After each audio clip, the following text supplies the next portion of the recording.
এখন যে পথে হাঁটছেন, যে পথে আপা হেঁটেছিল, সেই পথে আপনারা হাঁটতেছেন।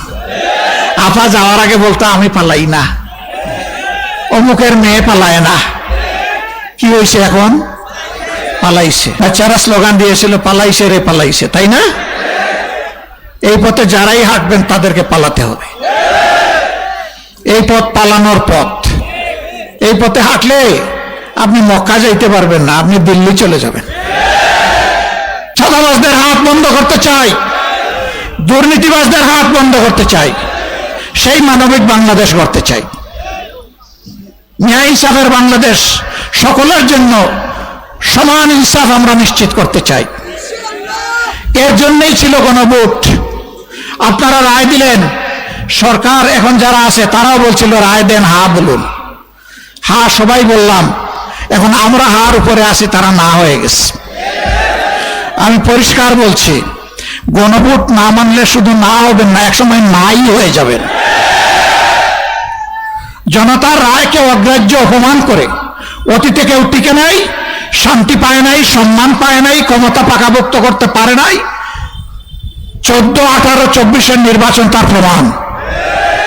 আপনারাও যদি তামসা শুরু করেন, তাহলে ভাইরাস যখন বসবে আপনাদের ঘাড়ে, তখন কিন্তু উপসর্গ সমানই দেখা দিবে।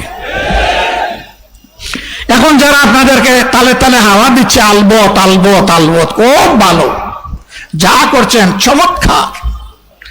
এই বাতাস একদিন আপনাদেরকে বাতাসে উড়িয়ে নিয়ে যাবে। আমরা চাই না, কারণ আপনারা মজলুম ছিলেন।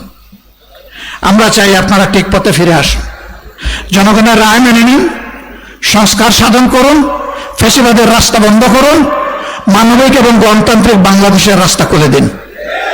যদি খুলে দেন, আমরা বিরোধী দল হিসেবে আপনাদেরকে সর্বাত্মক সহযোগিতা করব।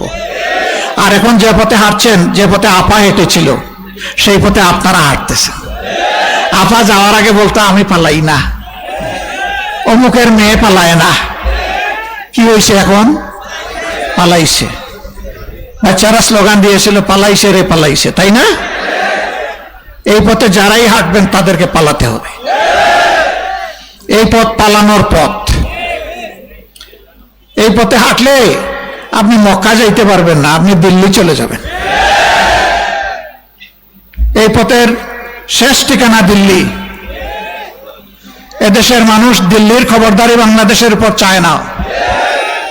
কোনো আধিপত্যবাদ মানব না, অপশক্তির কাছে মাথা নত করব না। ইনশাআল্লাহ তাআলা লাজিম মজবুত কদমে মাথা উঁচু করে যতদিন বেঁচে থাকব, মানুষ হিসাবে বেঁচে থাকতে চাই, বিড়াল হিসাবে বাঁচতে চাই না। বিড়ালের জীবন আমাদের জীবন হবে না ইনশাআল্লাহ। আপনারা প্রস্তুত আছেন তো?